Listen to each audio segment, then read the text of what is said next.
دنیا میں سب سے بڑا محل بنایا تھا ایران کے بادشاہ خسرو پرویز۔ آپ لوگ تو آج کل اسکوائر فٹ سے ناپتے ہو، تو میں آپ کو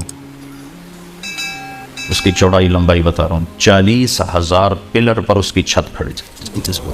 اب اسکوائر فٹ آپ دنوں حساب کتاب، یہ جو انجینئر ہیں اب یہ گنے کہ 40,000 پلر پر اس نے وہ چھت کھڑی ہوئی تھی، اور صرف ایک گنبد میں 1,000 سونے کے فانوس لٹکے ہوئے تھے۔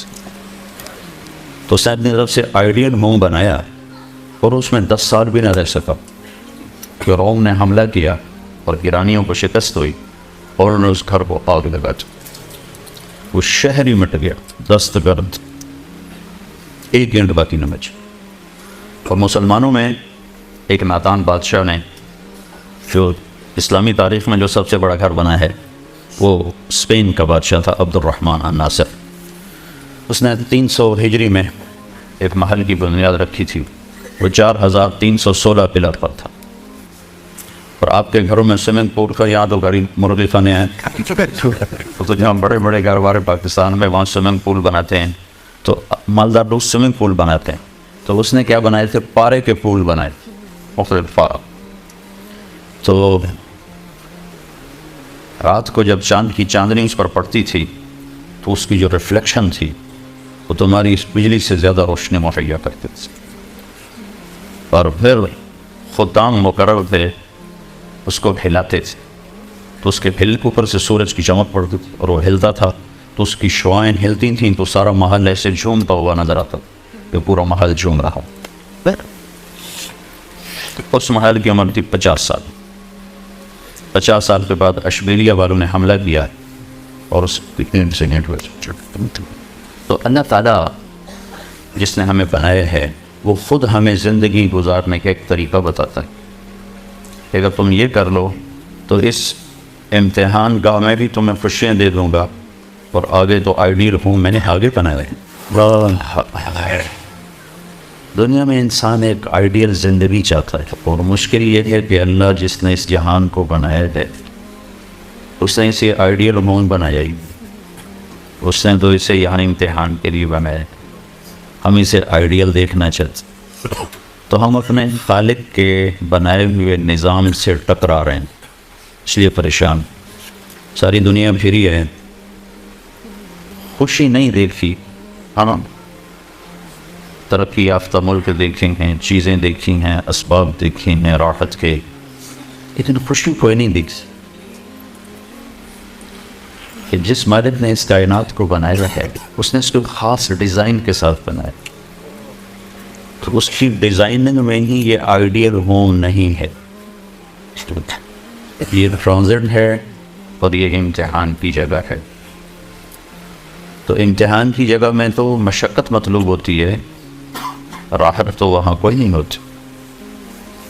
جب آپ پیپر دینے جاتے ہیں تو وہاں مطالبہ کرتے ہیں کہ میرے لیے صوفہ سیٹ ہو اور میرے لیے ساتھ بیڈ بھی لگا ہوا ہو، ٹھنڈے پانی کا بھی انتظام ہو، کافی چائے بھی ہو۔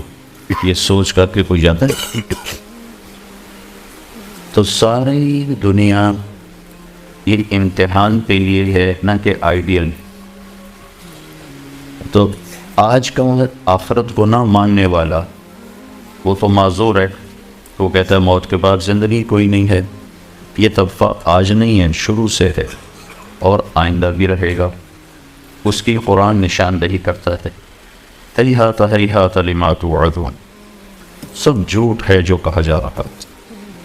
کیا ان ہی الا حیاتنا الدنیا نموت ونحیا وما نحن بمبعوثین، یہی لندن کی زندگی ہے، ملتان پاکستان کی زندگی ہے، اسی میں جینا ہے، اسی میں مرنا ہے، اور اس کے بعد کچھ نہیں ہے، مٹی ہو جاتا ہے۔ فإنا لمردودون فی الحافرہ، قبروں سے اٹھ کے کوئی آتا ہے؟ پہلے بھی لوگ تھے، اس وقت بھی تھے جن کو قرآن جواب دے رہا ہے، اور بعد میں بھی آتے رہے، آج بھی موجود ہیں، آئندہ بھی رہیں گے۔ تو ان سب کو قرآن انہی کی قرآن کہہ رہا ہے فإنا لمردودون فی الحافرہ، کوئی قبروں سے اٹھ کے آیا آج تک؟ اس سے اگلی ان کی دلیل اذا كنا عظاما نخرا، ہڈیاں چورا چورا ہو جائیں کبھی جمع ہو سکتی ہیں، ایسے ہی بکواس جھوٹ ہے سب۔ تو جو یہ ذہن رکھتے ہیں وہ کہتے ہیں ہم اس کو آئیڈیل ہوم بنائیں گے، آئیڈیل ہوم بنائیں گے۔ دل پر تو اللہ کا قبضہ ہے، اس میں خوشی اللہ ڈالتا ہے اور اس میں بے چینی بھی اللہ ڈالتا ہے۔ تو اگر اللہ دل میں سے خوشی نکال لے تو دنیا کی کوئی ایسی شکل صورت مورت، کوئی نشہ، کوئی منظر، کوئی مرغزار، کوئی باغ باغیچہ دریچہ کوئی ہے جو دل کو راحت پہنچا سکے؟ کیا لطف انجمن کا جب دل ہی بجھ گیا، جب دل بھی ویران پریشان ہو تو نہ شکلیں اچھی لگتی ہیں نہ روح اور نظارے اچھے لگتے ہیں۔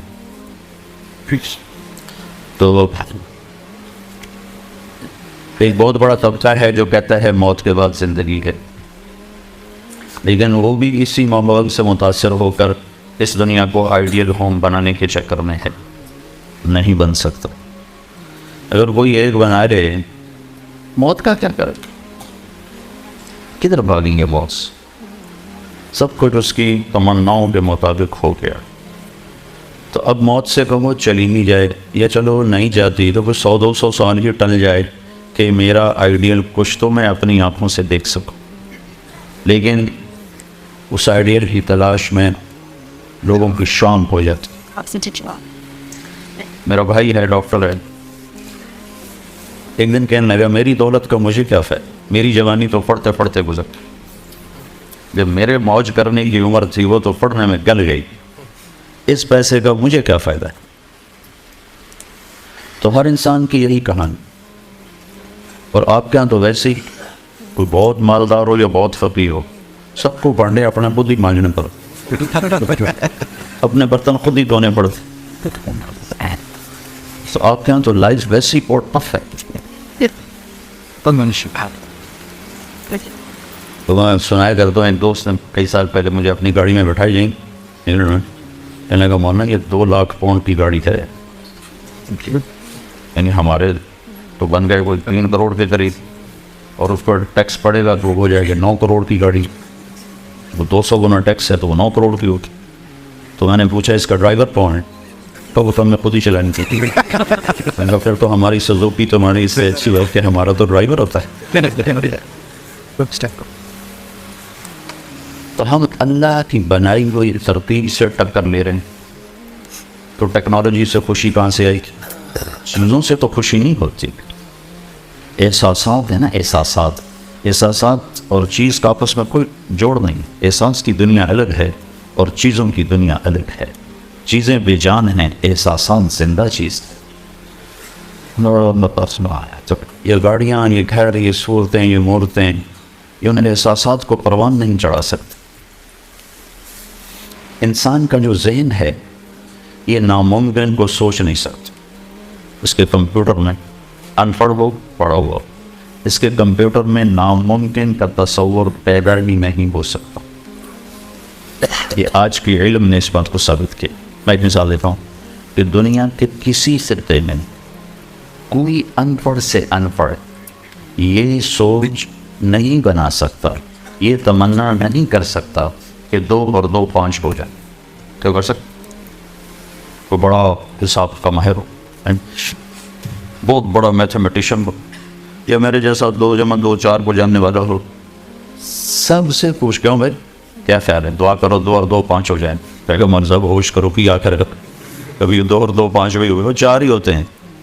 ایک مثال دی ہے، یہاں اس کھوپڑی میں ناممکن کا تصور آ ہی نہیں سکتا۔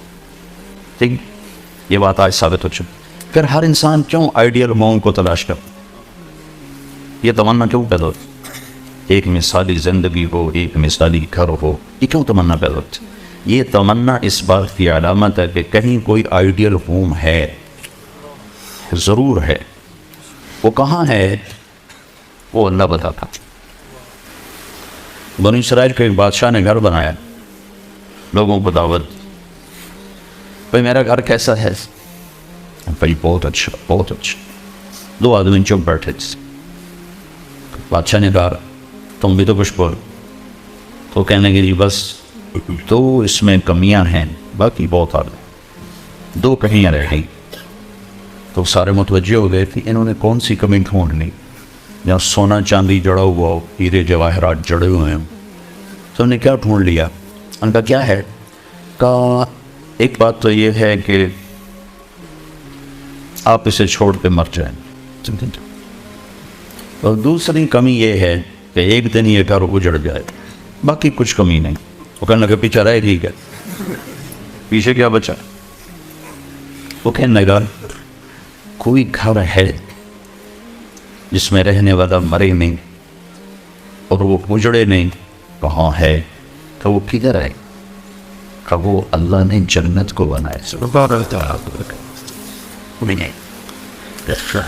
تو اس کو ہم آئیڈیل بنا بھی لیں اپنی عقل سے تو بن نہیں سکتا، اپنی عقل سے تو بن نہیں سکتا. اگر فرض کرو بنا لیں تو بنتے بنتے شام کو چھٹی ہوگی. ہاں، جس کو آپ کہتے ہیں فیوچر 40 سال تو اس کو ڈھونڈنے میں لگ جاتے ہیں. 40 سال کے بعد پیچھے بیماریاں ہوتی ہیں اور آفت، اور یہاں تو ویسے بچے چھوڑ کے چلے جاتے ہیں، تو پھر دیواریں ہوتی ہیں اور کمرے ہوتے ہیں.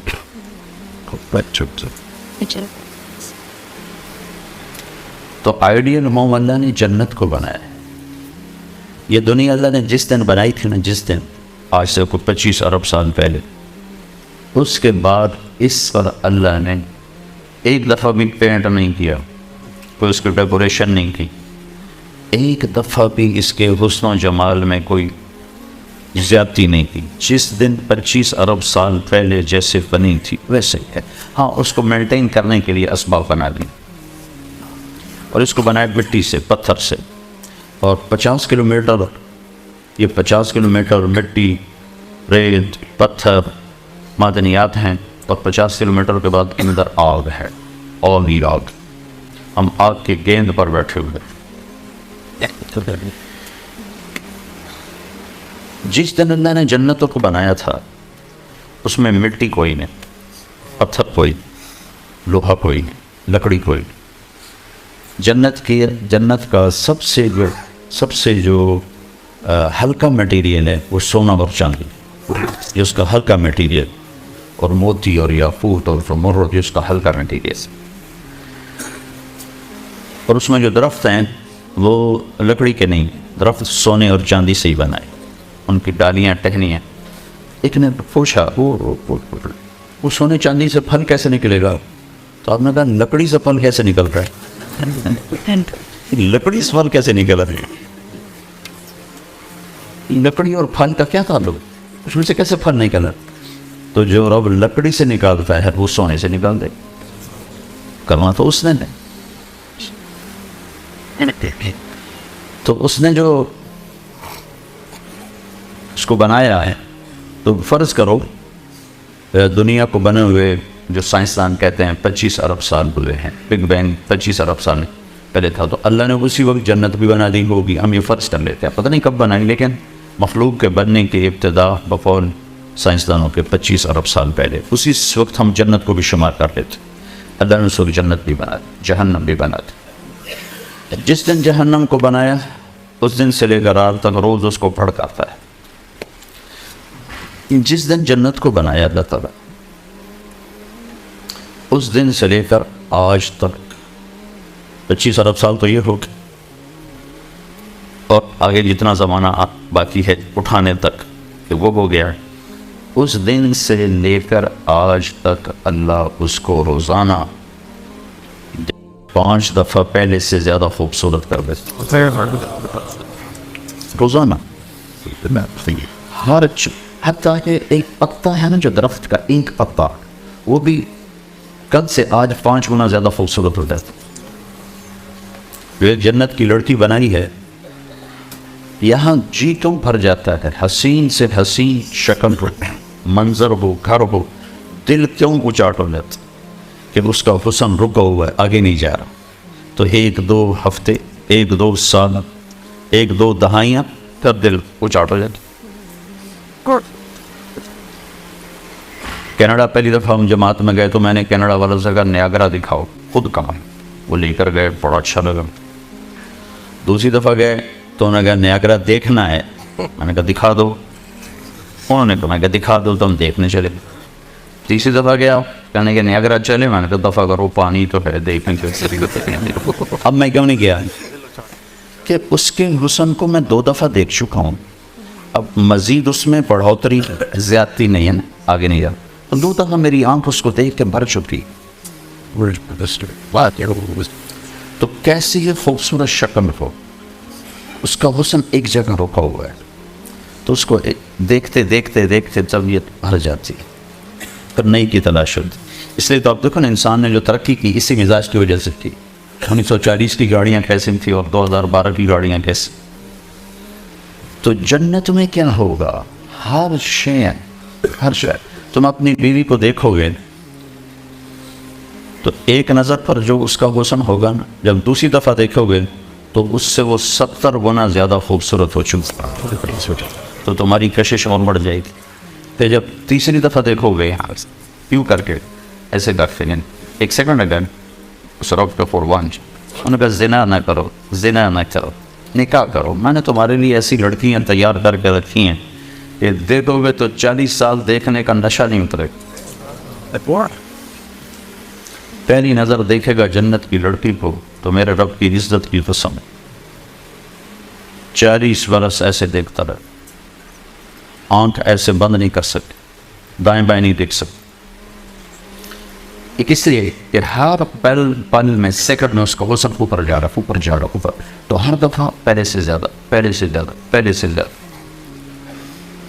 اور وہ جب تمہیں دیکھے گی تو تم اس کی نظروں میں, ہر نظر میں پہلے سے 70 گنا زیادہ خوبصورت ہو جاؤ. تو وہ تمہیں دیکھ کے اس کا دل نہیں بھرے گا, اور اسے دیکھ کے تمہارا دل نہیں بھرے گا. اس کی جوانی بڑھتی جا رہی, تمہاری جوانی بڑھتی جا رہی. تو تم اسی سے اندازہ لگا لو کہ کیا حسن ہو گیا. یوسف علیہ السلام اللہ کی مخلوق ہیں. تو میرے نبی نے کہا اللہ نے ساری دنیا کو حسن دیا, ساری دنیا, اور ابھی آنے والے لوگ ابھی باقی ہیں, مرد عورت کالے گورے اس میں شامل ہیں, 1/2 ہاف, باقی پورا ہاف اللہ نے اکیلے یوسف کو دیا. تو کیا شاہکار تھے. تو وہ ایسے رہتے تھے, نقاب رکھتے تھے, فتنے نہ پڑ جاتے.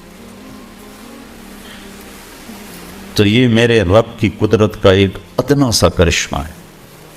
تو جنت میں اب کیا ہونے والا ہے, اللہ اپنے نور میں سے چہرے پر نور ڈالے گا. جو میک اپ ہوگا مرد عورت کا, وہ میک اپ کیا ہوگا, اللہ اپنا نور اس کے چہرے پر ڈالے. یہ سورج اللہ کی روشنی کا ادنا سا اندرا سے ہم اس کو دیکھ نہیں سکتے, ڈالے گا. تو پھر چونکہ اللہ کی ذات سے نکلا ہوا وہ حسن ہے, تو پھر وہ بڑھتا ہی جائے گا. عورت کے لیے مرد کا, مرد کے لیے عورت. تو آئیڈیل ہوم اللہ نے آگے بنایا ہے. پھر کتنا ہی مالدار کیوں نہ ہو, کہ نیا گھر بنانا ہے تو بنانے میں کتنا وقت لگتا. نیا گھر بناؤ بھائی, اس سے ہمارا دل بھر گیا ہے, نیا بناؤ. 1-2 سال تو چلے گا, 3 سال تو چلے گا. میرے رب کی عزت کی قسم, آپ ایک نظر آپ نے دیکھا اور آپ کو خیال ہے کہ یہ ڈیزائن اب پرانا ہو گیا, نیا ہونا چاہیے, تو آپ کے جملہ پورا ہونے سے پہلے ہر چیز نئی ہو چکی ہو. Ideal home. ایک عورت کتنے ارمانوں سے گھر سجاتی,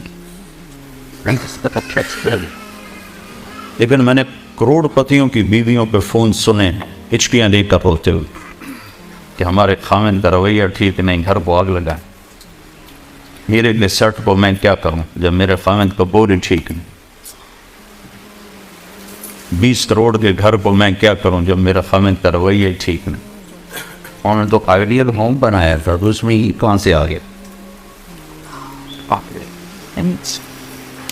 تو یہ آئیڈیل ہوم بن نہیں سکتا, جو کہ مرد کی اپنی ہوتی ہے مرضی, عورت کی اپنی مرضی ہوتی ہے, دونوں میں ٹکراؤ ہوتا ہے, زبان پہ جملے سخت ہوتے ہیں, دل پھٹنا شروع ہو جاتے ہیں, دل ٹوٹنا شروع ہو جاتے ہیں.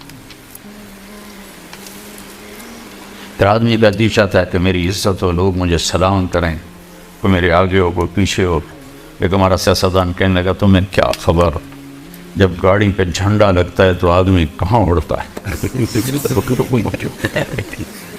جھنڈے والی گاڑی میں تو نشہ ہی ہو رہا ہے، جو آدمی کی کمزوری ہے۔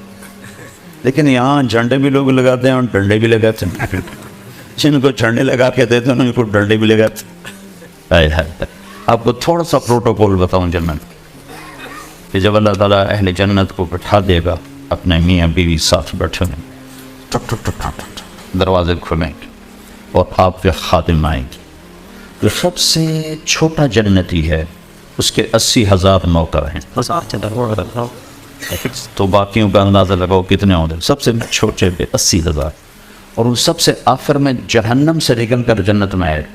بڑی دیر جہنم کی سزا بھگت کے میرے نبی پہ قربان جاؤں، کیا نظر کیا علم ہے، آپ نے کہا میں اپنی آنکھوں سے دیکھ رہا ہوں اس کو جہنم سے نکلتے ہوئے۔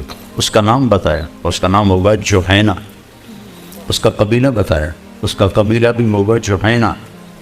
سب سے آخر میں نکلے، مورے کھوتو پتہ نہیں کب نکلے گا۔ تو یہ جب جنت میں انٹر ہوگا تو 80,000 نوکر اس کو گارڈ آف آنر پیش کرتے، 80,000 اٹھیں گے، آقا جی ہمارے سرکار سارے جنتی پہنچ گئے، آپ نے اتنی دیر لگا، کہے گا شکر کرو میں آ ہی گیا، میں نے بڑے لطر پہ جاتا۔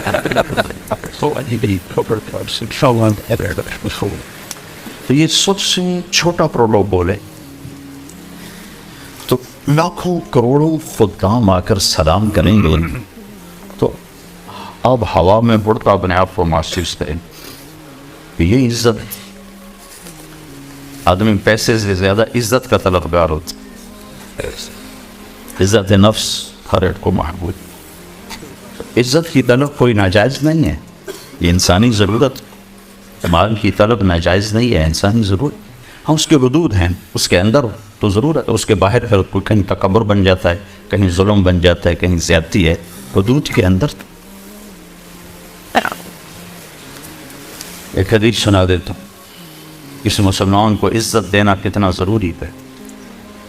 میرے نبی نے فرمایا 1 روپیہ سود کھانا 36 دفعہ زنا کرنے کے برابر۔ 1 روپیہ یعنی 1 پاؤنڈ سود کھانا 36 دفعہ زنا کرنے کے برابر۔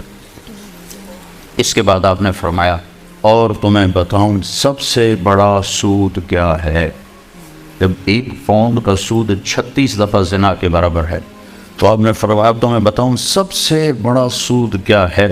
الاستطالۃ فی عرض المسلم، مسلمان کو بے عزت کرنا سب سے بڑا سود۔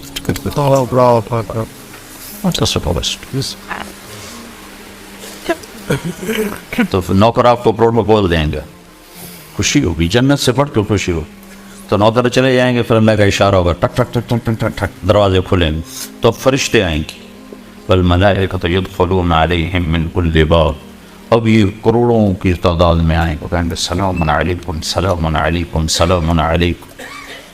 چاروں طرف سے جب سلام ٹھوکیں گے کہیں گے بھائی تم نورانی مخلوق ہمیں سلام کیوں کر رہے ہو؟ کہیں گے بما صبر، وہ جو آپ نے لندن میں صبر کی زندگی گزاری، یہ اس کے بدلے میں ہمیں اللہ نے راجہ و سلام۔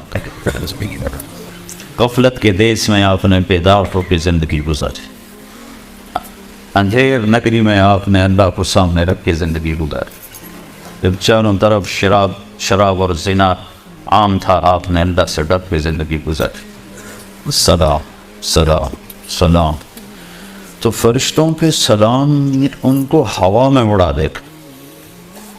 یہ میں پہلے دوبارہ کہہ رہا ہوں کہ عزت نفس، عزت کی طلب بہت بڑی طلب ہوتی ہے، مال سے بھی زیادہ، ڈگریوں سے بھی زیادہ۔ تو فرشتوں کا سلام انہیں ہوا میں اڑا، فرشتے ابھی وہ اس سلام کا مزہ لے رہے ہوں گے کہ فرشتوں نے سلام پڑھا۔ آئیڈیل ہوں بتا میں آئیڈیل، ایک دم میرے رب کا عرش ایسے کھلے گا، ایک دم نور بھی نور چھا جائے گا، جب ایسے آنکھیں اٹھا کر دیکھیں گے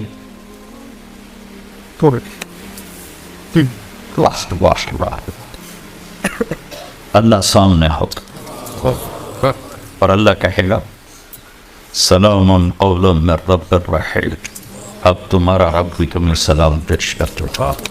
اور پروٹوکول کی آخری حد تمہارا رب تمہیں سلام پیش کرتا ہے. سلامان قولا من رب رحیم.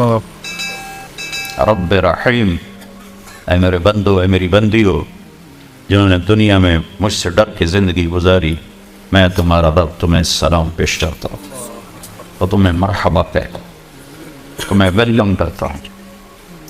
پھر میرے نبی نے فرمایا اللہ ہر ایک کا نام لے کر حال پوچھے گا. ہر مرد عورت کا نام لے گا، نام لے کر گئے کیا حال ہے، ٹھیک ہے، کوئی تکلیف تو نہیں، کوئی حاجت تو نہیں، کوئی پریشانی تو نہیں.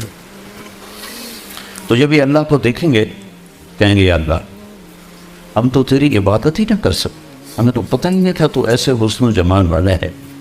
کیا یہ ہو سکتا ہے کہ ہم تو یہ ایک سجدہ کریں جیسے لندن میں کرتے تھے؟ یہ وہی کہہ سکیں گے جو نماز پڑھتے تھے، جو نہیں پڑھتے وہ کیسے کہہ سکیں گے؟ کیا یہ ہو سکتا ہے کہ ہم تم ایک سجدہ کریں جیسے دنیا میں کرتے تھے؟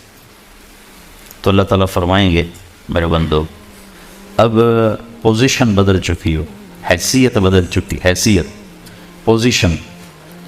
یا لبو کیسے کہ دنیا میں تم بندے تھے اور میں تمہارا مالک تھا، تم نوکر تھے اور میں مالک تھا، ٹھیک، تم ایمپلائی تھے، تمہاری زبان، تم میرے ملازم تھے اور میں تمہارا مالک تھا. تو تمہارے ذمے میری مانگ کے چلنا، میری عبادت کرنا، نمازیں پڑھنا، روزے رکھنا تمہارے ذمے تھا. اب جنت میں آ کے حیثیت بدل گئی ہے، اب تم مہمان ہو اور میں تمہارا میزبان. کیا ہوسٹ کہتے ہیں میزبان کو؟ تو اب تم میرے لیے مہمان ہو، میں تمہارا دوست ہوں. اور مہمان کو تکلیف نہیں دی جاتی، مہمان کو بٹھا کے کھلایا جاتا ہے. جاؤ کلو واشربو، کھاؤ پیو، ہنیئا. ہنیئا کا کیا مطلب ہے؟ کھاؤ، ہر لقمہ کی لذت پہلے سے زیادہ پاؤ. کھاؤ، کھانے کے بعد پاخانہ کوئی نہیں. پیو، ہر گھونٹ کی لذت پہلے سے زیادہ پاؤ. پیو، پینے کے بعد پیشاب کوئی، بیماری کوئی. تو پینے پلانے کی بھی 3 محفلیں قرآن نے بتائیں کہ یہاں شراب نہ پیو، آپ کے یہاں عام ہے. اس لیے ہر دفعہ میں بتاتا ہوں کہ اللہ خیر آگے والی سوچ دل دماغ پہ چھائی رہے کہ یہاں میرا رب ہر اس چیز سے روکتا ہے جو انسانی وقار کو ختم کرنے والی ہے اور انسانیت پیدا ہو. تو یہاں کہتا شراب نہ پیے. آگے کیا ہوگا؟ قوان ہمیں 3 مجلسیں دیکھنے کو ملیں گی. 3. ایک کون سی ہے؟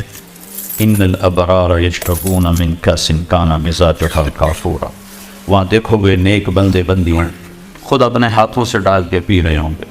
یہ جنت کا سب سے چھوٹا درجہ ہے، کیسے ڈالیں گے پیئیں گے، ڈالیں گے پیئیں گے. ایک درجہ اس سے اوپر ہے VIP. وہاں کیا ہے؟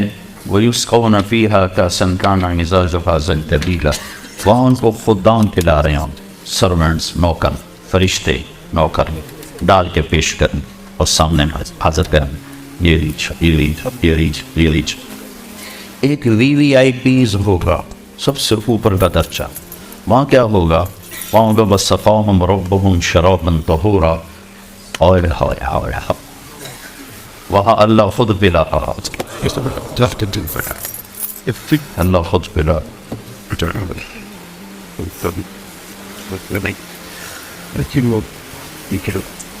اللہ کے نبی تشریف فرما رہے، ادھر بیٹھے تھے عبداللہ بن عباس، سیدھے ہاتھ، چھوٹی عمر پہ 12 سال.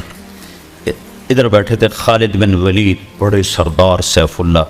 تو آپ نے پانی پیا تو آپ کی عادت تھی، آپ جو ہے نا سیدھا ہاتھ سے شروع کرتے تھے. ہر چیز میں نا رائٹ سائڈ کو پسند کرتے. پہلے پاؤں، رائٹ پاؤں میں آپ اپنا جوتے میں اپنا پاؤں ڈالتے. کنگھی کرتے تھے تو پہلے رائٹ سائڈ سے کرتے تھے، پھر لیفٹ سائڈ سے کرتے. داڑھی میں پھر ادھر سے کرتے تھے، پھر ادھر سے کرتے. ایک مثال دے رہا ہوں. تو آپ کا جی چاہا یہ بچہ ہے میں یہ پانی دوں خالد بن ولید کو جو سردار ہے، لیکن وہ آپ کی مستقل عادت کہ ادھر سے شروع کرنا، ادھر والے کو دینا، تو آپ نے کہا عبداللہ اگر تو اجازت دے تو میں یہ خالد کو دے دوں. یا رسول اللہ کسی اور کا جھوٹا ہوتا تو میں ایثار کرتا.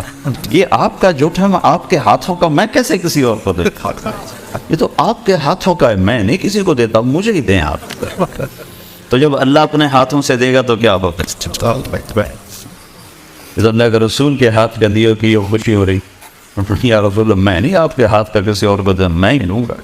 تو جب میرا رب اپنا ہاتھ آگے بڑھائے گا، میرا بندہ لے میرے ہاتھوں سے لے، میری بندی یہ حاضر ہے میرے ہاتھوں سے. تو بھائیو بہنوں، دنیا کو آئیڈیل ہوم نہ بناؤ، امتحان گاہ بناؤ، امتحان گاہ بناؤ. تو اللہ زندگی گزارنے کا ایک طریقہ دیتا ہے، ایک طریقہ دیتا ہے جس پر چل کر یہ امتحان گاہ بھی راحت میں تبدیل ہو جاتی. اور موت کے بعد کی زندگی تو یقیناً اللہ کی رضا تک پہنچانے کا سبب اور ذریعہ ہے. تو وہ زندگی جس کو اللہ نے پسند کیا اس کا نام ہے اسلام. ان الدین عند اللہ الاسلام. تو اسلام سیکھنا پڑتا ہے میرے عزیزو، بن سیکھے تو کوئی چیز نہیں آتی. واحد مخلوق ہے انسان جو جاہل پیدا ہوتا، باقی ہر چیز پڑھی لکھی پیدا ہوتی. درخت بھی اتنے تعلیم یافتہ ہیں کہ سیب کے اوپر کیلا نہیں اگ سکتا، کیلا ٹی شیپ نہیں ہو سکتا، اسی شیپ میں ہے. اسی طرح اپنا حلوے کو رکھ بھرے، اس میں ذائقہ بھرے. انسان جاہل پیدا ہوتا، اسے سیکھنا پڑتا ہے. تو اب ساری چیزیں سیکھتے ہو، اسلام بھی تو سیکھو. شکر ہے اللہ نے ہمیں مسلمان گھر میں پیدا کیا، لیکن ہم نے اسلامی زندگی سیکھی تو نہیں. اس کو سیکھو گا. اس میں پہلی بنیاد اللہ یہ دیتا ہے کہ ساری کائنات کا مالک اور خالق اللہ ہے. ساری کائنات کا مالک اور خالق اللہ ہے. للہ ما فی السماوات و ما فی الارض. پھر دوسرا ذہن اللہ یہ دیتا ہے کہ یہاں وہ ہوتا ہے جو اللہ چاہتا ہے. وما تشاءون الا ان یشاء اللہ رب العالمین یفعل اللہ ما. پھر اللہ تعالیٰ یہ ذہن بناتا ہے کہ اللہ جو چاہے کر دے اور تم اللہ کے بغیر کچھ نہیں کر سکتے.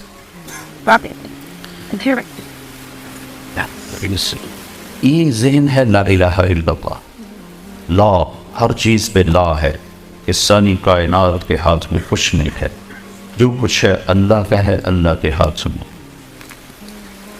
سب سے پہلے اللہ لا الہ الا اللہ کی بنیاد بناتا ہے کہ جو تمہیں نظر آ رہا ہے یہ کسی بنانے والے نے بنایا ہے، اور یہ اسی کے ہاتھ میں ہے، کسی اور کے ہاتھ میں نہیں ہے. وہ جو چاہے کر کے دکھاتا. یہ اللہ تعالیٰ سب سے پہلے اسلام پر چلنے کی یہ بنیاد ہے. یہ بنیاد نہ ہو تو اسلام پہ نہیں چلا جا سکتا. اس کے مقابلے میں دوسرا ذہن یہ ہے کہ سب کچھ پیسے سے ہوتا ہے، جو آج کا ذہن ہے. مسلم غیر مسلم برابر ہیں کہ سب کچھ پیسے سے ہوتا ہے. پیسہ ہو تو سب کچھ ہو سکتا ہے، ٹیکنالوجی ہو تو سب کچھ ہو سکتا ہے.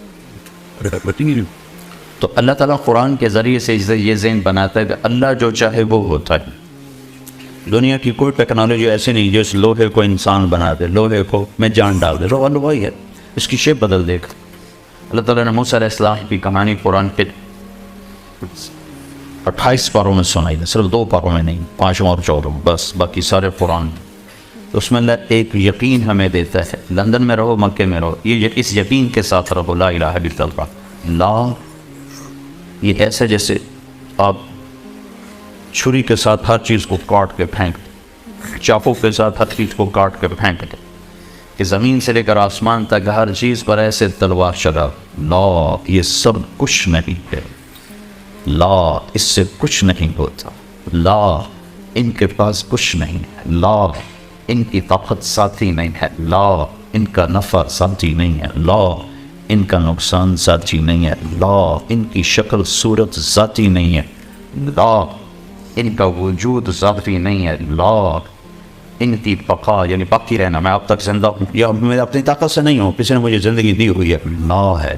ساری کائنات زمین سے لے کر آسمان تک اللہ کی لا کی تلوار سے یوں کٹ کے ریزہ ریزہ ہے کہ کسی میں کوئی طاقت نہیں ہے. ساری طاقتوں کا مالک اللہ ہے. لا کوئی کچھ نہیں الا اللہ. اللہ سب کچھ ہے. اس کو میں قرآن سے سنا دیتا ہوں. لا يملكون لأنفسهم ضرا ولا نفعا ولا يملكون موتا ولا حیاتا ولا نشور. جو میں پہلے کہہ رہا ہوں لا لا لا لا کہ ساری کائنات اللہ کے سوا، ناری نوری آسمانی زمینی، نہ نقصان دے سکتے ہیں، نہ نفع دے سکتے ہیں، نہ زندگی کے مالک ہیں، نہ موت کے مالک ہیں، نہ مردے کو اٹھا سکتے ہیں. تو پھر کرنے والا کون ہے کہ وہ صرف اللہ ہے. سب اللہ ہے. جو لا کہا وہ لا ہوا، وہ لا بھی اس میں لا ہوا، جز لا ہوا، کل لا ہوا، پھر کیا ہوا؟ اللہ ہوا. یہ پہلی بنیاد ہے لا الہ. یہاں سے اللہ سبق شروع کرتا ہوں کہ جب میدان میں اترو تو اس یقین سے اترو کہ ہر چیز اللہ کے ہاتھ میں. تو لہٰذا اب کیا کرنا ہے؟ وہ کرنا ہے جو اللہ چاہتا ہے. یہ چیز اللہ نبیوں کو تو دکھا دیتا ہے، ہمیں سمجھائی ہے. نبیوں کو دکھایا، ہمیں سمجھایا. موسیٰ علیہ السلام 10 سال سے ڈنڈا لے کے پھرتے تھے، بکریاں چاٹتے تھے. وہ ایسا تھا ایسا، یعنی اوپر جا کر ایسے اس کے 2 ڈنڈے تھے. تو موسیٰ علیہ السلام یہاں ایسے ٹیک لگا لیتے تھے اور یوں کھڑے کھڑے سو بھی جاتے تھے. تو وہ 10 سال سے اس سے کام لے رہے تھے، 10 سال. تو اللہ تعالیٰ نے جب بات فرمائی تو کہا ما تلک بیمینک یا موسیٰ، موسیٰ یہ تیرے سیدھے ہاتھ میں کیا ہے؟ ما حاضی یا موسیٰ بھی تو اللہ کہہ سکتے تھے، موسیٰ یہ کیا ہے؟ یہ نہیں کہا. ما تلک یہ جو ہے بیمینک تیرے ہاتھ میں. بات کو کھول کے بتانا چاہتے ہیں یہ کیا ہے تیرے ہاتھ میں. وہ کہنے لگے یا عصا، میرا ڈنڈا ہے. اگر ان سے بھی لمبی بات کہلوائی اتوقع علیہا، تھک جاتا ہوں تو ٹیک لگاتا ہوں. وَحُشُّ بِعَلَىٰ غَنَمِي، جب بکریاں چراتا ہوں تو پتے جاڑتا ہوں. وَلِيَ فِيهَا مَآرِبُ أُخْرَىٰ، اور بہت سے کام لیتے. انہوں نے کہا بے شمار کام لیتا ہوں. تو اللہ نے کہا اچھا القھا، ڈال دو، ڈال دو. فَأَلْقَاهَا، ڈال دی. ابھی وہ زمین پہ پورا نہیں گرا تھا کہ فَإِذَا هِيَ حَيَّةٌ تَسْعَىٰ، کوئی ایک اژدہا بن کے کھڑا ہو. بڑا سانپ، اژدہا بڑا سانپ. جو بڑا سانپ ہوتا ہے وہ تیز نہیں دوڑ سکتا. جو چھوٹا سانپ ہوتا ہے وہ بہت تیز ہوتا ہے. جو بڑا سانپ ہوتا ہے اس میں زہر نہیں ہوتا. جو حیہ ہوتا ہے اس میں زہر ہوتا ہے. تو اس سانپ میں، اس ڈنڈے میں اللہ نے 3 قسمیں پیدا کر دی. کأنہا جانن، بہت تیز رفتار. حیۃ، زہریلا. ثعبان مبین، بہت بڑا لمبا، جیسے وہ افریقہ کے کئی میٹر کے سانپ ہوتے ہیں وہ. تو موسیٰ علیہ السلام حیران پریشان. تو اس نے جب یوں منہ کھولا، موسیٰ علیہ السلام نے لگائی دوڑ. وَلَّا مُدْبِرًا وَلَمْ يُعَقِّبْ، بھاگے. ایسا اللہ بڑا ہنسا ہوگا کہ اللہ نے وہ چال بتائی کہ میرا موسیٰ ایسے بھاگا کہ پیچھے مڑ کے نہیں دیکھا. پیچھے مڑ کے پتہ کیوں نہیں دیکھا؟ کہ پیچھے مڑ کے دیکھنے سے رفتار ٹوٹ جاتے. تو ان کو ڈرتا کہ سب لینا جائے، میں جان بچا موسیٰ. اب یہ وہ کر رہے ہیں جو انہوں نے آنکھوں سے دیکھا ہے کہ ڈنڈے سے نفع ہوتا ہے، سانپ سے جان جاتی ہے. اللہ یہ سمجھانا چاہتے ہیں موسیٰ نفع نقصان کا مالک تیرا اللہ ہے. جب تو لندن کے دفتر میں جائے، بازار میں جائے، تو یہ نہ سمجھ کہ یہاں سے نفع ہے یہاں سے نقصان ہے. یہ لا الہ الا اللہ ہے کہ نفع بھی اللہ دیتا ہے، نقصان بھی اللہ دیتا ہے. لہذا تو کیا کر، اللہ کا پابند بن کے چل، نفع نقصان کو نہ دیکھ. آج کا سارا بازار یہ دیکھتا ہے نفع کس میں ہے، کرو. اللہ کی مرضی ہے نہیں ہے، کرو. ساری دنیا سود میں پھنسی ہوئی ہے. دنیا کا کوئی مذہب سود کو حلال قرار نہیں دیتا. دنیا کا کوئی مذہب، یہودی، عیسائی، مسلمان، ہندو، کوئی کسی مذہب میں سود حلال نہیں ہے. کسی مذہب میں شراب حلال نہیں ہے. جو بھی ہے زبردستی ہے. پوری دنیا کا فقر اس وجہ سے نہیں کہ آبادی 700 کروڑ ہو گئی ہے. پوری دنیا کی اکانومی اس لیے تباہ ہے کہ سارا کام سود پہ چلا گیا. سود ختم کر دو، ساری دنیا خوشحال ملے.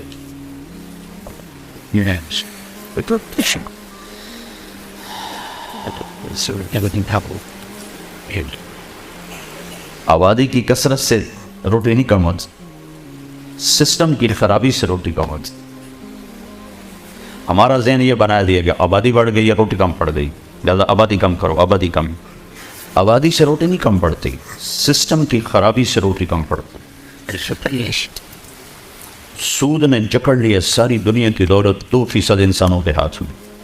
700 کروڑ انسانوں کی 98% دولت 2% آدمیوں کے ہاتھ میں، 2% انسانوں کے ہاتھ میں. تو اللہ ڈنڈا سانپ ڈنڈا یہ دکھانا چاہتا ہے کہ نفع نقصان اوپر سے ہے، نیچے نہیں. تو موسیٰ علیہ السلام نے وہ کیا جو ہونا چاہیے تھا، بھاگے. تو اللہ نے کہا موسیٰ کدھر بھاگ رہے ہو، پکڑو اسے. کہا یہ اللہ معاف فرمائے، نہیں پکڑا. نے کون کر دیا؟ اللہ کو. بھائی اللہ معافی دے، میں نہیں پکڑا تھا. تو میں کہا خذھا، پکڑو نا بابا. پر اللہ نے کہا خذھا ولا تخف، ارے پکڑو ڈرو نہیں. کہنا یا اللہ میری توبہ. تیسری دفعہ اللہ نے کہا خذ فإنک من الآمنین، جو کہتا ہوں کر لو، میں گارنٹی دیتا ہوں کچھ نہیں ہوگا. اللہ کی گارنٹی پر کھڑے ہوئے. یہ گارنٹی اللہ آپ کو دے رہا ہے کہ بازار میں وہ کرو جو میں کہتا ہوں، جاب میں وہ کرو جو میں کہتا ہوں، گھر میں وہ کرو جو میں کہتا ہوں. اگر نقصان ہو تو میں گارنٹر ہوں، کیونکہ نفع تو میری طرف سے آنا ہے، نقصان تو میری طرف سے آنا ہے. یہ صرف قصہ سنانا تو مقصود نہیں نا. اللہ نے اس قصے کو 28 پاروں میں کیوں سنایا؟ یہ سب سے زیادہ خرابی یقین لا الہ الا اللہ میں آتی. تو موسیٰ علیہ السلام کھڑے ہو گئے. اب یہ بھی نہیں کہا بھی چلو پیچھے سے تم پکڑ لو، میں منہ میں ہاتھ ڈال، منہ میں. اس نے منہ ایسے فول اوور. اور موسیٰ علیہ السلام اشارے کہاں پر ہے؟ تو کپڑا سادہ سے ہاتھ پہ لپیٹ لیا ایسے. اللہ نے کہا یہ کیا لپیٹ؟ بھائی اللہ مجھے ڈر لگتا ہے. تو اللہ تعالیٰ میں کہا تیرا ڈر تو نکالنا چاہتا ہوں، اور کیا کر رہا ہوں، چل کپڑا اتار. یہ کپڑا تو میں بچا لے، یہ تو سارا تمہیں نکل سکتا ہے. تو موسیٰ علیہ السلام نے ایسے ایسے ایسے ہاتھ بڑھائے. ہاتھ کہاں پر ہے؟ تو وہ کانپتی انگلیوں نے ایسے منہ کو ٹچ کیا تھا کہ دوبارہ وہ بھی ڈنڈا اللہ نے ہاتھ میں پکڑا. نیا نہیں، وہی 10 سال پران ہوئی کہ موسیٰ ساری کائنات تیرے رب کے سامنے اس ڈنڈے کی طرح ہے.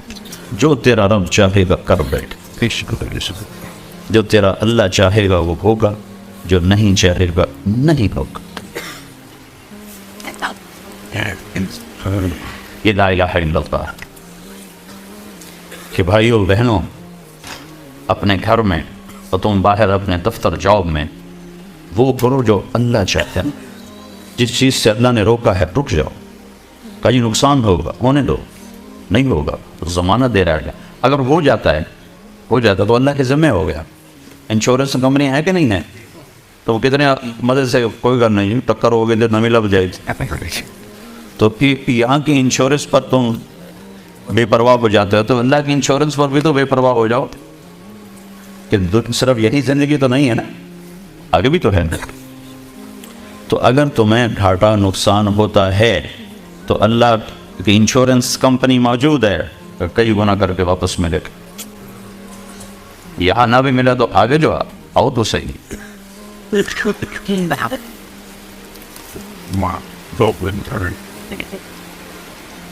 ایک دفعہ موسیٰ علیہ السلام نے کہا یا اللہ آپ نافرمان کو بڑی دنیا دیتے ہو، فرما بردار کو تھوڑی تھوڑی ترقی دو. ایک دفعہ میں بہت پرانی بات ہے، کوئی بڑے اللہ کے نیک ولی تھے، میں ان کے پاس بیٹھا تھا. تو ایک صاحب آئے، کہنے کہ حضرت اللہ دعا کرو اللہ رزق حلال دے، بہت دے، بہت دے، اللہ رزق حلال دے اور بہت زیادہ دے. تو اگر وہ بزرگ تھے اردو نہیں بولتے تھے، پنجابی بولا کرتے. انہوں نے بڑے بول پان جانے کہ 40 سال پرانی بات ہے پر ایسے ٹکی ہوئی ہے. کہنے کہ بھائی حلال تھا تھوڑا ہی ملو.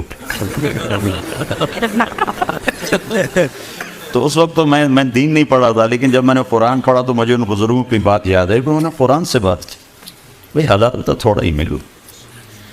قل لا يستوي الخبيث والطيب ولو أعجبكم كثرة الخبيث.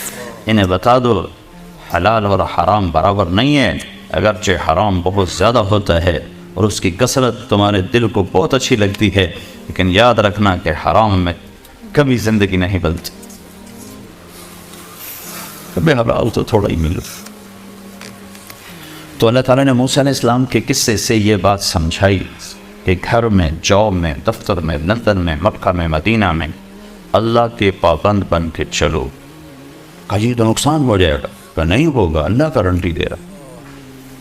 اچھا ہو گیا، امتحان کی جگہ ہو گیا تو سارے کا سارا انشورڈ ہو گیا، یا تمہاری اگلی نسل کو مل جائے گا اور یا آگے تمہیں مل جائے۔ حضرت جب ہمارے نبی پاک صلی اللہ علیہ وسلم نے سود کو حرام کیا حج کے موقع پر کہ آج کے بعد سود ختم، اور میں سب سے پہلے اپنے چچا عباس کا سود ختم کرتا ہوں۔ حضرت عباس پورا بینک تھے، تو انہوں نے کہا میرے نبی نے میرا سود ختم کیا، میں اصل میں ختم کرتا ہوں۔ اچھا ایک دم دیکھنے میں بہت بڑا نقصان ہوگا، لیکن علماء کہتے ہیں اس کے بدلے میں اللہ نے حضرت عباس کی اولاد کو 535 سال حکومت عطا فرمائی، جس کو عباسی حکومت کہتے ہیں۔ بنو امیہ 132 ہجری میں وہ حکومت پر آئے، اور 656 پر جا کر وہ ختم ہوئے۔ کوئی 535 سال عباس رضی اللہ تعالیٰ عنہ کے سود کے ختم ہونے، اور انہوں نے اصل ختم کر دیا، اس کے بدلے میں یہ اللہ نے کہا یہ تحفہ تیری اولاد 500 سال تک اولاد کھاتی رہی۔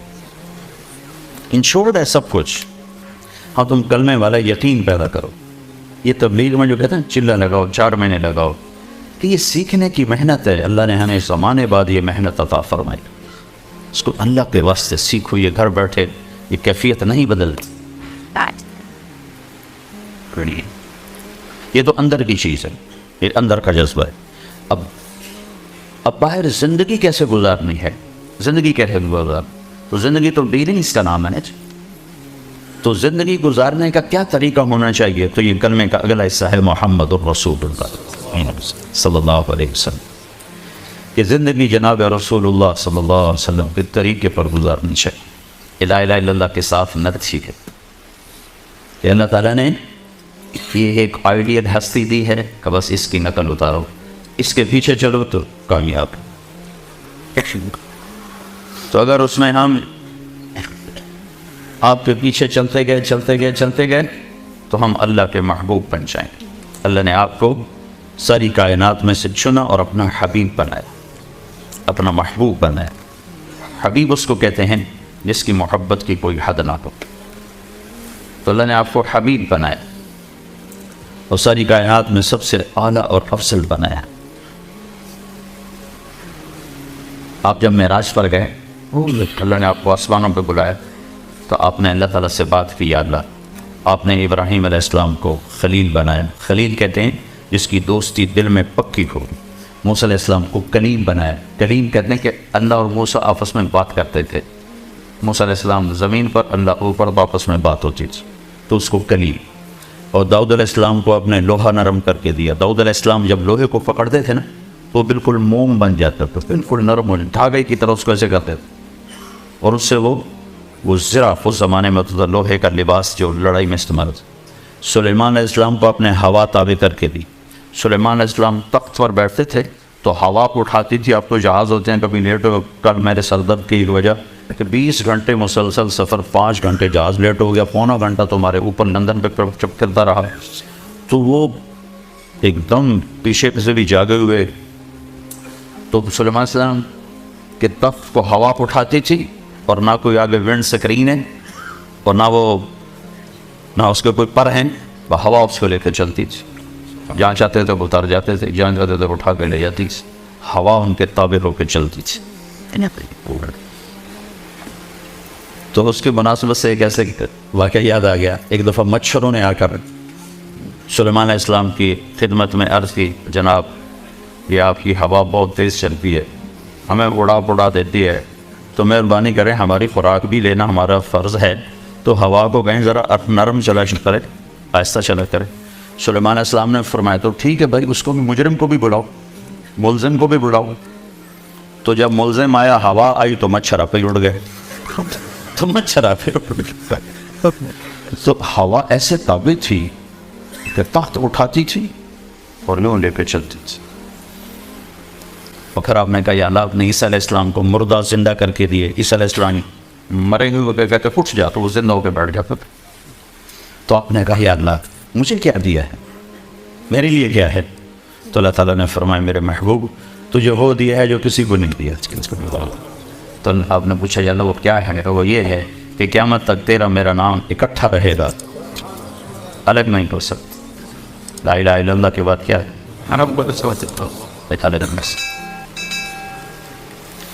اب کسی زندگی کیسے گزارنی ہے؟ تو اس کے لیے ہے محمد رسول اللہ صلی اللہ علیہ وسلم. آپ کی پوری زندگی کھلی کتاب کی طرح ہمارے سامنے موجود ہے. اس کے پیچھے پیچھے چلو، پھر چاہے لندن میں رہو، چاہے نیو یارک میں رہو، مدینہ میں رہو، دلی میں رہو، لاہور میں رہو، اللہ کی رحمت آپ کے سر پر ہے. لیکن اگر میرے حبیب کی زندگی سے بغاوت ہو گئی تو مکے میں رہنا بھی نجات نہ دلا سکے اور مدینے میں رہنا بھی نجات نہ دلا سکے.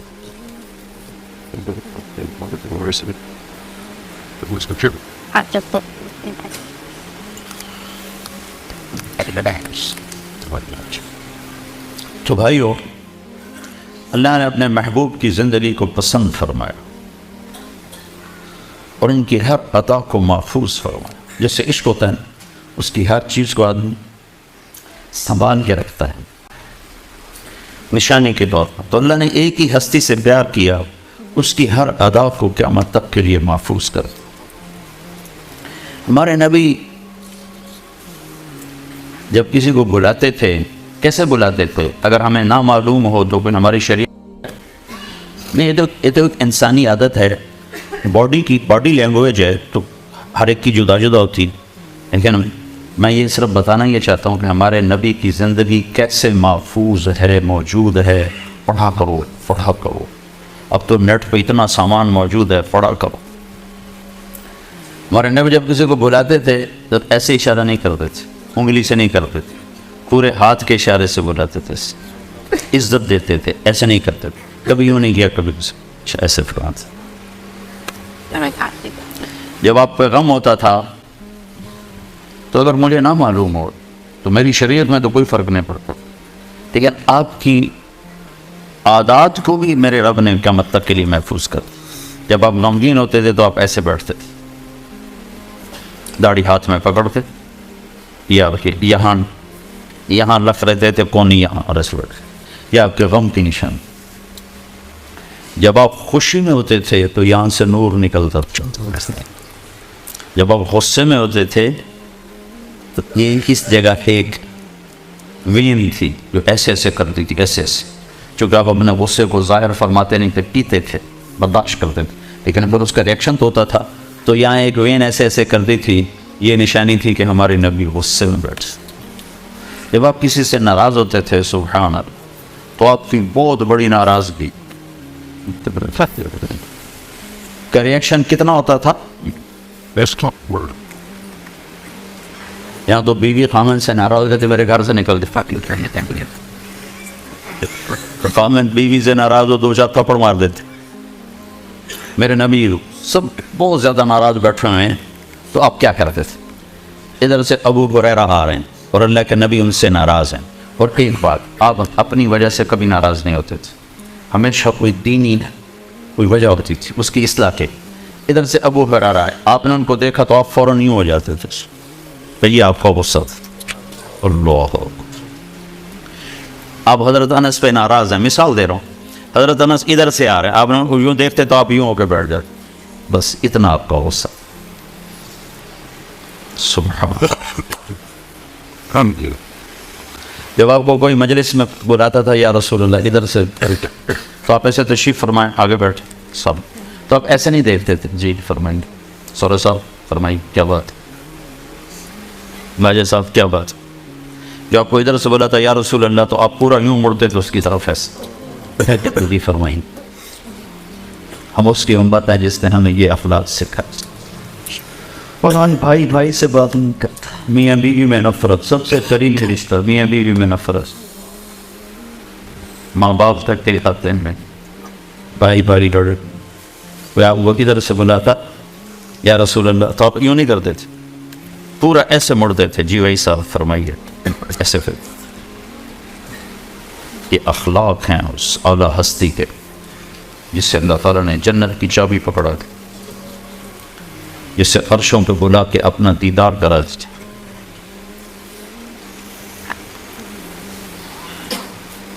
کبھی مجلس میں پاؤں پھیلا کے نہیں بیٹھے، کبھی ایسے کسی کی طرف پاؤں نہیں، ہمیشہ پیسے بیٹھے رہتے تھے، اور دیکھنے میں سب یوں محسوس کرتے تھے کہ بس میرا نبی مجھے ہی دیکھ رہا ہے۔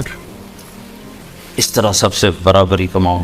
ہاں، جو بڑے مرتبے دیتے تھے ان کو عزت زیادہ دیتے تھے، اس میں کوئی شک نہیں کہ انزل الناس منازلہم، لیکن بیٹھنے والوں سے اس طرح آپ کا معاملہ ہوتا تھا کہ ہر آدمی سمجھتا شاید مجھے ہی پیار دے رہے ہیں۔ اور جب آپ ممبر پر تشریف فرماتے تھے اور گفتگو کے دوران بس یہ ہاتھ سیدھا ایسے کیا کرو، زیادہ لہراتے نہیں تھے، بس اتنا کرتے تھے، یہ میرے محبوب کی اتنی چھوٹی چھوٹی باتیں بھی تم تک پہنچی ہیں، تو زندگی کا مقصد کیسے نہیں پہنچا ہوگا، زندگی کا طریقہ کیسے نہیں پہنچا ہوگا۔ تو میرے محبوب کی ساری زندگی کو خلاصہ کروں تو دو چیزیں ہیں، اگر آپ اس کو سیکھ لو، مرد بھی عورت بھی، تو آپ کی زندگی دنیا میں آئیڈیل ہوم کے قریب ہو جائے گی۔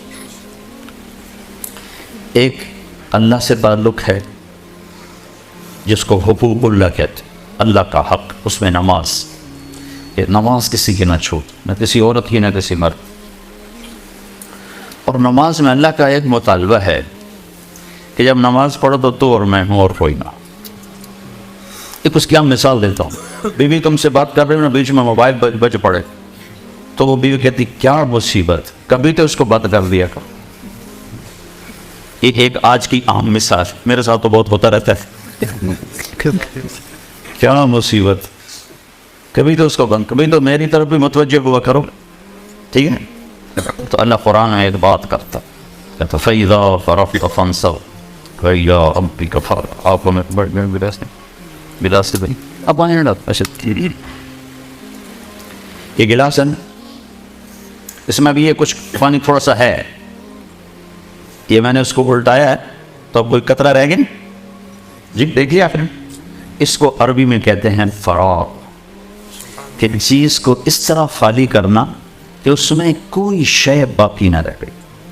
تو میرا رب کہہ رہا ہے کہ جب میرے پاس آیا کرو نا تو دل کو ایسے فارغ کر کے آیا کرو۔ اور یہ مطالبہ پتہ کس سے ہے؟ اپنے حبیب سے، فَإِذَا فَرَغْتَ فَانْصَبْ وَإِلَىٰ رَبِّكَ فَارْغَب۔ تو اس پر علماء لکھتے ہیں کہ اللہ کے نبی کے دل میں کیا تھا جس کو اللہ کہہ رہا فارغ ہو گیا؟ نہ دنیا تھی، نہ چیزیں تھیں، نہ بیویاں تھیں، نہ اولاد تھی، سوائے اللہ کے کچھ تھا نہیں، تو پھر اللہ اپنے نبی سے کہہ رہا دل فارغ کر کے آؤ۔ تو علماء لکھتے ہیں کہ اللہ کے نبی میں ایک غم تھا، انسانیت کی ہدایت، جس پر آپ ہوتے تھے، کڑتے تھے، لعلک باخع نفسک الا یکونوا مؤمنین۔ تو میں اس رب کی قربان ہے کہ میرے حبیب غم کھا انسانیت کا، جتنا کھانا کھا، جب میرے پاس آیا کر تو وہ بھی نکال دیا کر، بس تو اور میں، بس تو اور میں، اور کوئی نہیں آنا چاہیے۔ تو ایک بہت بڑا طبقہ تو نماز پڑھتا ہی نہیں ہے، لیکن جو پڑھتے ہیں نا ان کو نماز بنانے کا کبھی شوق نہیں۔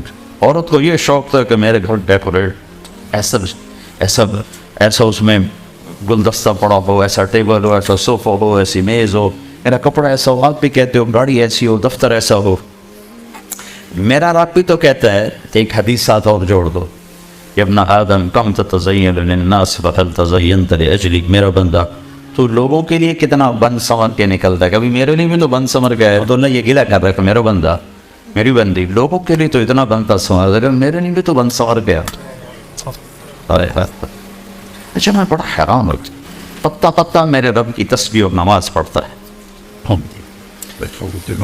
ساتوں آسمان بھرے پڑے ہیں فرشتوں سے، سجدوں میں پڑے، اللہ ہم سب سے ہٹ کر کہتا ہے نہیں تو سجدہ کر، تیرے سجدے سے مجھے خوشی ہوتی ہے نا، وہ کسی سے نہیں ہوتی۔ جب تم دھرتی پہ سر رکھ کے کہتا ہے سبحان ربی الاعلی، تو میں خوش ہو جاتی ہوں۔ تو ہر مرد عورت سے کیا مطالبہ ہے؟ ایسی نماز پڑھو کہ دل خالی ہو۔ یہ نماز سیکھنی پڑے گی، 95% تو پڑھتے ہی نہیں، جو پڑھتے ہیں ان کو احساس ہی کوئی نہیں کہ میں کس کے سامنے کھڑا۔ تو میرے نبی کی زندگی کا خلاصہ دو بات جو آپ نے دنیا سے جاتے ہوئے کہیں تھی، الصلاۃ وما ملکت ایمانکم، اے میری امت ایک نماز نہ چھوڑنا، پورے دین پر تو آتے آتے آئیں گے، لیکن دو باتیں اگر آپ سیکھ لیں کر لیں مرد عورت تو دین سارا قابو میں آ جائے. ایک نماز زندہ ہو جائے، اور دوسری چیز ہے وہ اخلاق زندہ ہو جائیں، اچھے اخلاق. سارا دین دو چیزوں کا نام ہے، حقوق اللہ، حقوق العباد، اللہ کا حق، اللہ کے بندوں کا حق. اور ایک بات وضاحت کے لیے، جو اللہ نے اپنا حق رکھا ہے وہ تھوڑا ہے. 5 نمازوں کے بعد کوئی مطالبہ نہیں نماز کا. ابھی روزے گزر گئے نا، اب سارا کھاتے رہو، کوئی مطالبہ نہیں. اگلے سال رمضان آئے گا، نصیب رکھو. زکوٰۃ پیسے والوں پر، غریب پر کوئی نہیں. حج پیسے والا بھی ہو، صحت مند بھی ہو، بیمار ہو تو حج بھی کوئی نہیں. تو عبادت بڑی لمیٹڈ ہے، گن کے. لیکن جو اچھے اخلاق ہیں اس کی کوئی حد ہی کوئی نہیں. میں آپ کو قرآن سے مثال دیتا ہوں. اللہ تعالیٰ اپنا حق بتانے لگے کہ میری عبادت کرو، اس کے بعد ماں باپ کا حق بتانے لگے کہ ماں باپ سے اچھا سلوک کرو. ٹھیک ہے، اللہ تو بڑی ذات ہے تو زیادہ تو اپنا حق بتاتا. اب آپ، میں قرآن سے ایک مثال دیتا ہوں، وقت تھوڑا ہے. یہ سارا قرآن ایسے ہی ہے. اللہ تعالیٰ نے کہا وَقَضَىٰ رَبُّكَ أَلَّا تَعْبُدُوا إِلَّا إِيَّاهُ، تیرے رب نے یہ آخری فیصلہ کر دیا ہے جو بدلے گا نہیں، کہ صرف اللہ کی عبادت ہوگی اور کسی کی نہیں ہوگی. وَقَضَىٰ رَبُّكَ أَلَّا تَعْبُدُوا إِلَّا إِيَّاهُ، یہ ایک سینٹنس ہے، ایک جملہ. ٹھیک ہو گیا.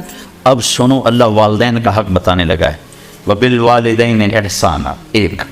إِمَّا يَبْلُغَنَّ عِندَكَ الْكِبَرَ أَحَدُهُمَا أَوْ كِلَاهُمَا 2 فَلَا تَقُل لَّهُمَا أُفٍّ 3 وَلَا تَنْهَرْهُمَا 4 وَقُل لَّهُمَا قَوْلًا كَرِيمًا 5 وَاخْفِضْ لَهُمَا جَنَاحَ الذُّلِّ مِنَ الرَّحْمَةِ 6 وَقُل رَّبِّ ارْحَمْهُمَا كَمَا رَبَّيَانِي صَغِيرًا 7 رَبُّكُمْ أَعْلَمُ بِمَا فِي نُفُوسِكُمْ 8 إِن تَكُونُوا صَالِحِينَ 9 فَإِنَّهُ كَانَ لِلْأَوَّابِينَ غَفُورًا. 10 جملے ماں باپ کی خدمت اور اطاعت پر. ایک جملہ اپنا نہیں اور 10 ماں باپ کی. دیکھو، اگر میں اللہ کی نماز نہ پڑھوں تو اللہ کو تو کمی کوئی نہیں نا، لیکن ماں باپ کی خدمت میں کمی کروں گا تو ماں باپ کا دل خراب ہوگا.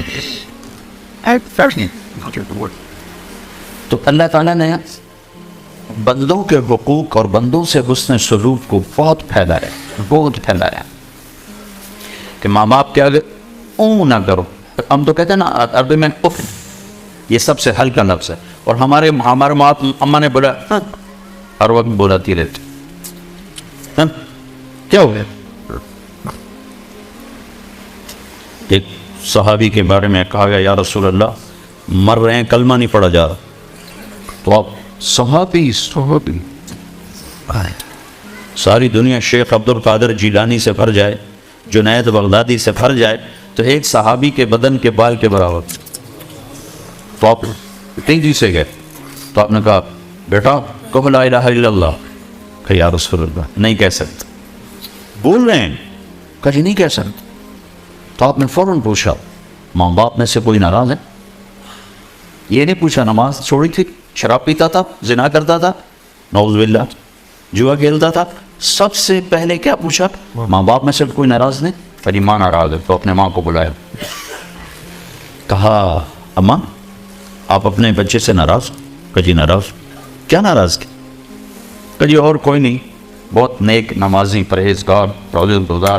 جب مجھ سے بولتا تھا تو بہت تیز سب لہجے میں بولتا، سخت بولتا. آج کا دور تھوڑا ہی تھا کہ ماں کوئی تھپڑ مار دے. کتنے ماؤں کے دکھڑے میں سنتا ہوں میری اولاد نے مارا ہے، کتنے باپ کے دکھڑے سنتے بچے نے مارا ہے. آپ نے کہا تو معاف کر دے. کہا نہیں میں نہیں معاف کرتا. آپ نے کہا اچھا اگر میں اسے آگ میں جلاؤں پھر تو معاف کرے؟ کہنا ہے اتنا تو میں نہیں، میں رات کے میں اس کو آگ میں جلتا دیکھ. کہ اللہ کی بندی اگر تو نے اسے معاف نہ کیا تو اللہ اسے دوزخ میں جلا دے گا. ہاں کون؟ صحابی، 2012 کا مسلمان نہیں، صحابی. تو نے کہا اچھا یا رسول اللہ میں معاف کرتی ہوں. تو ہم نے کہا بیٹا کہو لا الہ الا اللہ. میں نے کہا لا الہ الا اللہ اور اس کی جان نکل گئی.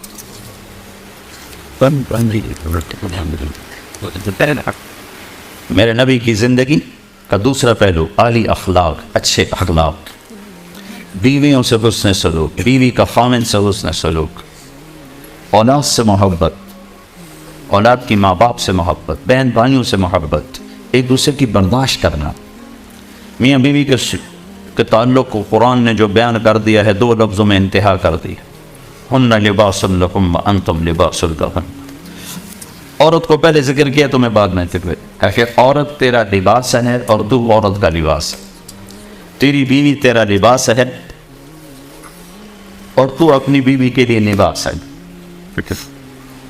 اب آپ اپنے لباس پر خود گندا پانی ڈالو گے؟ جب آپ روٹی کھانے بیٹھتے ہو تو آگے نیپکن رکھتے ہو کہ میرا کرتا خراب ہو، بیٹھتے ہوئے اپنی کریز ٹھیک کر کے بیٹھ۔ یہ میری خیر بہت بگڑی عادتیں ہیں، اللہ تعالیٰ نے پردہ ڈالا ہے۔ کالج اسکول دور میں ذرا میری کریز خراب ہوتی تھی تو میں اتار دیتا تھا، اگر اس طریقے کر کے دوبارہ لاؤ، وہ عادت آج تک باقی رہے۔ بٹ تو میں دیکھ تو میری کریز تو نہیں خراب، وہ میری غیر فطری عادت ہے، وہ میرے قابو میں نہیں۔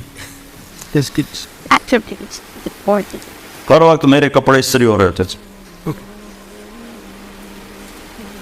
تو جو اپنے لباس کا کتنا خیال کرتے ہو؟ تو اللہ کہہ رہا ہے اپنی تمہاری بیوی تمہارا لباس ہے، اس پر دھبا نہ لگنے دو۔ اللہ عورت سے کہہ رہا ہے تیرا خامن تیرا لباس ہے، اس پہ دھبا نہ لگنے دے۔ ہاں، صرف ایک شکل میں آدمی اپنے کپڑے پھاڑتا ہے، یا کوئی عورت اپنے کپڑے پھاڑتی ہے جب پاگل ہو جائے، پاگل پن میں کپڑے پھاڑے جاتے ہیں۔ عقل مند جتنا بھی غصے میں ہو گریبان چاک نہ کرے گا۔ تو اللہ مردوں سے کہہ رہا ہے عورت تیرا لباس ہے، اس کو داغ لگنے سے بچا، اسے دھبا لگنے سے بچا۔ اور اللہ عورت سے کہہ رہا ہے خامن تیرا لباس ہے، تو اپنے لباس کی کتنی میچنگ کرتی ہے، کتنے اس کے اوپر پھول کڑھائیاں کرتی ہو۔ تیرا سب سے خوبصورت لباس تیرا خامن ہے، اس کی عزت کو باقی رکھ، اس کے احترام کو باقی رکھ۔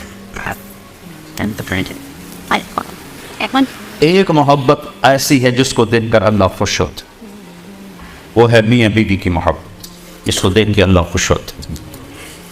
اور ایک لڑائی ایسی ہے جس کو دیکھ کر اللہ سب سے زیادہ ناراض ہوتا ہے، وہ میاں بیوی کی لڑائی، جس کو دیکھ کر اللہ سب سے زیادہ ناراض ہوتا ہے۔ اور ایک لڑائی ایسی ہے جس پر صلح ہو جائے تو اللہ پچھلے سارے گناہ معاف کر دیتا ہے، وہ میاں بیوی کی لڑائی ہے۔ اگر میاں بیوی لڑ کے صلح کر لیں تو اللہ پچھلے سارے گناہ ان کے معاف کر دیتے۔ ایک گھر کیسے ہونا چاہیے، یہ میاں بیوی کو اہمیت کیوں ہے کہ اگلی ایک نسل تیار کریں۔ عورت کو جاب سے کیوں روکے اللہ تعالیٰ؟ چھوٹا گھر لے لو، تھوڑا کھا لو، چھوٹی گاڑی لے لو، اپنی عورتوں کو کہو گھر میں بیٹھو، ان بچوں کو مسلمان بنا کے مریں، تم بھی کماؤ میں بھی کماؤں، تو کہ گھر کی قسط دینی ہے، گاڑی کی قسط دینی ہے، فلاں کی قسط دینی ہے، چھوٹی گاڑیاں رکھ لو، چھوٹے گھر لے لو۔ لیکن میں ان مسلمان بہنوں سے کہتا ہوں کہ گھروں میں رہو، گھروں میں رہو، اپنی محنت اپنے بچوں پہ کرو، کہ آپ فرائض اس میں ہو، اس طرح چھوڑ کے مرو کہ یہ ایمان والے ہوں، اخلاق والے ہوں، کردار والے ہوں۔ یا کچھ کہنا نہیں، کچھ کہنا ہے تو پھر ڈنڈا اٹھانا ہے، دونوں چیزیں غلط ہیں۔ اپنی اولاد کے لیے ٹائم نکالو۔ کتنے لوگ ہیں اتوار کو بھی چھٹی کو نہیں کرتے، اتوار کو بھی کیا؟ تو جن بچوں کے لیے کما رہے ہو انہیں تمہارا پتہ ہی نہ ہو یہ کون ہے، تو یہ پونڈ کس کام کے ہیں؟ میرے نبی نے کہا اکرموا اولاد، اپنی اولاد کو عزت دو، ان کی تربیت کرو عزت کے ساتھ۔ حضرت فاطمہ رضی اللہ تعالیٰ عنہ جب ہمارے نبی کے گھر میں تشریف لاتی تھی تو ہمارے نبی ان کے لیے کھڑے ہو جاتے تھے، سن رہے بھائی، اولاد کے لیے کھڑے ہو جاتے تھے اور ان کو آگے بڑھ کے استقبال کرتے تھے، ماتھے پہ بوسہ دیتے اور اپنے پاس آ کے بٹھاتے تھے، اپنے پاس بٹھاتے تھے۔ تو دوسرا سبق ہے اچھے اخلاق۔ ماں باپ ہیں، بیوی بچے ہیں، کچھ لوگ بیویوں کے ہاتھوں ماں باپ کو ذلیل کر دیتے ہیں، کچھ لوگ ماں باپ کے ہاتھوں بیویوں کو ذلیل کر دیتے ہیں، یہ دونوں باتیں غلط ہیں۔ ماں کی اپنی جگہ ہے، باپ کی اپنی جگہ ہے، بیوی کی اپنی جگہ ہے، بیوی کے لیے خاوند کی اپنی جگہ ہے، بہنوں کی اپنی جگہ ہے، سب کو مقام ہے۔ میرے نبی نے فرمایا بہترین مسلمان وہ ہے جو بیوی سے اچھا سلوک کرتا، اور پھر میرے نبی نے عورتوں سے فرمایا میری شریعت میں سجدہ ہوتا تو میں بیوی کو کہتا اپنے خامد کو سجدہ ہو.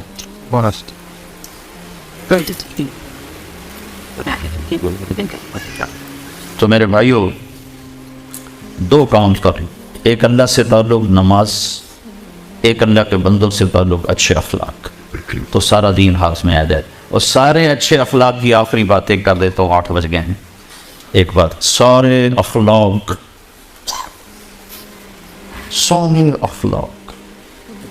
جس پر ایمان مکمل ہوتا ہے. پہلے آپ کو اخلاق کی طاقت بتاؤں، اس سہنا، برداشت کرنا، جھک جانا، اس کی طاقت کیا ہے. میرے نبی نے فرمایا ایک آدمی ساری زندگی تہجد پڑھتا رہا، سویا نہیں، اور ساری زندگی روزے رکھتا رہا، کھایا نہیں. یہ فزیکلی ان دو چیزوں کو جمع کرنا ناممکن ہے، ناممکن. عبداللہ بن زبیر تھے، 8 راتیں نہ سوتے نہ کھاتے تھے، 8 دن کا روزہ رکھتے تھے. سن رہے ہو؟ آج روزہ رکھا تو 8ویں دن افطاری کرتے تھے، نفل روزہ، نفل. لیکن 9ویں دن وہ بھی بے بس ہو جاتے تھے. ٹھیک ہے؟ تو فزیکلی اگر کوئی آدمی یہ کر لے کہ زندگی بھر رات کو تہجد سوئی نہیں، دن میں روزہ کھائے نہیں، تو اس عبادت پر وہ کہاں پہنچے گا، کس مقام پر پہنچے. لیکن میں اپنے نبی کی سن لو کہ جس کے اخلاق اچھے ہوں گے وہ اس سے بھی آگے پہنچے گا. کھاتے رہو، سوتے رہو، پیتے رہو، ہنستے رہو، کماتے رہو، اخلاق اچھے کر لو.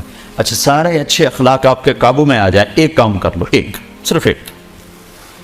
میرے نبی نے فرمایا معاذ تمہیں سارے دین کا خلاصہ بتاؤں، سارے دین کو بریف کر کے بتاؤں، ایک چیز سارے دین کو ایک چیز میں بند کر کے بتا دوں، ایک چیز. کہنے لگے کیا؟ زبان قابو میں رکھ، سارا دین تیرے قابو. کوئی عورت زبان قابو میں رکھ لے، کوئی مرد زبان قابو میں رکھ لے، کسی طرف سے، کوئی بیوی کی طرف سے ہے، بیوی کو خاوند کی طرف سے ہے، بھائی کو بھائی کی طرف سے ہے، دوست کو دوست کی طرف سے ہے. اگر زبان بند ہے اور قابو ہے، رب ذوالجلال کی قسم کوئی آپ سے آگے نکل نہیں سکتا. ایک شہر میں گیا تو وکلاء کا وفد آئے ملنے، تو میں نے آدھا گھنٹہ بات کی. کہا جی آپ نے بہت نصیحتیں کی ہیں، آخر میں کوئی ایک نصیحت کر جس کو ہم پکڑ لیں. تو میں نے کہا نہیں یہ نہیں کوئی اور بتائیں.